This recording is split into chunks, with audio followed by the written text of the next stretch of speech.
Suite aux vidéos précédentes, j'aimerais apporter quelques précisions au sujet des types de data, les types de variables possibles, de données possibles, les data types, à l'intérieur de PL/SQL. La fonction que j'avais discuté ou que j'avais fait une démo avec, c'était la fonction où je passais l'identifiant sous forme d'entier, int, à ma fonction, et ici, je retourne le temps de style Unix sous forme de big int, humidité, double précision, date, heure, selon texte. Alors, un moyen de s'organiser pour pouvoir ne pas se tromper ou, si vous voulez, faciliter la gestion ou la bonne décision concernant le type de data type, c'est que vous pouvez juste regarder votre requête de base et regarder ce qu'elle vous retourne. Big int, double precision, text.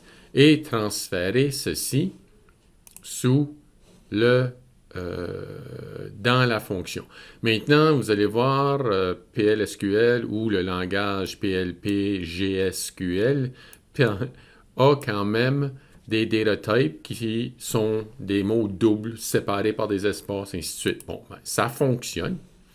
À titre d'exemple, une des manières qu'on peut éliminer complètement une fonction, si je clique le bouton droit, je vais, ce qu'on fait, delete ou drop la fonction. Je fais yes. Donc ici, je vais revenir rafraîchir et vous allez voir que ma fonction getTempOrder n'est plus là. Et voilà. Je viens de simplement l'exécuter. Peut-être que dans les tutoriels, vous allez voir une petite éclair. C'est simplement le bouton Play. Donc, à l'intérieur de ça, si je refresh, je revois ma fonction getTemp et je peux m'en servir pour faire une requête. Maintenant, ce qui peut porter à confusion, si on regarde ici la fonction que j'ai utilisée pour expliquer un peu la structure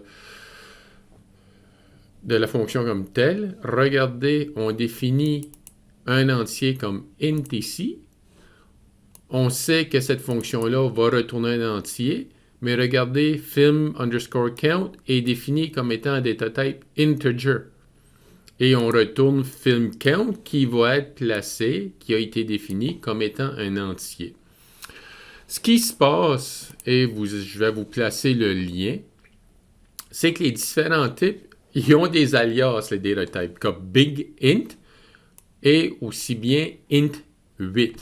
Donc, dans ma fonction ici, au lieu d'avoir écrit big int, j'aurais simplement pu écrire int8. Et voilà, ça a quand même fonctionné.